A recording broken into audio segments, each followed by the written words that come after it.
Singapura itu bukan negara kecil yang bisa takluk di bawah Indonesia.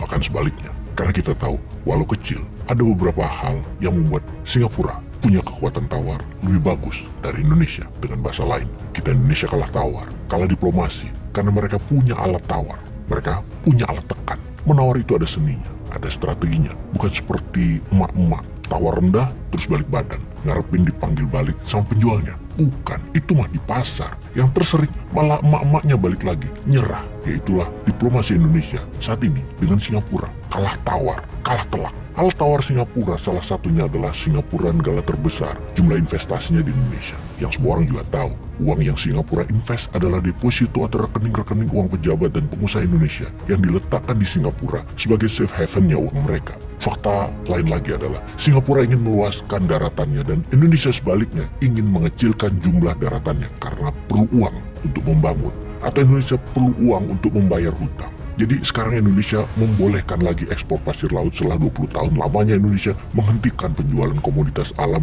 yang jumlahnya terbatas tersebut. Aturan baru itu juga memperbolehkan ekspor pasir laut baik oleh korporasi lokal maupun asing. Kebijakan itu dinilai dapat memicu kerusakan lingkungan lebih lanjut di masa depan. Tapi mungkin karena ada hal yang sangat penting, kerusakan lingkungan tidak masalah. Itu masalah anak cucu nanti. Sekarang yang penting bisa dapat uang. Tapi ternyata prestasinya bukan cuma itu saja. Kebijakan ekspor pasir juga menambah daftar panjang berbagai regulasi saat ini yang dinilai tidak pro terhadap lingkungan hidup. Sebutlah Undang-Undang Cipta Kerja alias Omnibus Law yang sudah disahkan Maret lalu. Para aktivis hijau atau elemen masyarakat sipil tak henti memprotes keras lolosnya belit yang dianggap merugikan buruh dan nasib lingkungan hidup. Menyusul banyak pasal-pasal yang dinilai mengancam ketahanan energi dan mengancam lingkungan hidup Indonesia di masa depan. Misalnya, terkait perubahan royalti produk hilirisasi batu bara menjadi 0%. Juga kemudahan syarat-syarat izin usaha dan penanaman modal asing di berbagai sektor usaha yang membuka resiko isu sustainability lingkungan.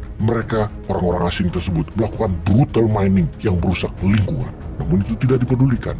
Kita juga sudah sering diinfokan. Salah satunya info oleh New York Times misalnya, yang pernah melaporkan pada Maret 2010, setidaknya ada 24 pulau kecil telah hilang dari wilayah Indonesia sejak 2002. Sebagai dampak langsung dari terjadinya erosi yang dipicu oleh tindakan ilegal penambangan pasir laut. Indonesia pun akhirnya memutuskan melarang ekspor pasir laut pada tahun 2003, diikuti Malaysia pada tahun 2018, karena sebab yang kurang lebih mirip, isu lingkungan dan perbatasan wilayah yang hilang. Yang mengenaskan, harga pasir laut yang diekspor juga saat ini semakin murah. Pada tahun 2007 lalu, harganya masih sekitar $20 per metrik ton. Lalu sekarang harganya cuma $5 per metrik ton, atau sekitar 75 ribuan rupiah saja.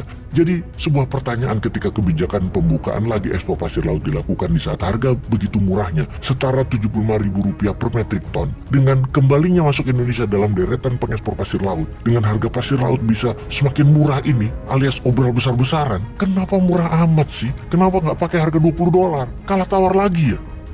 Peace.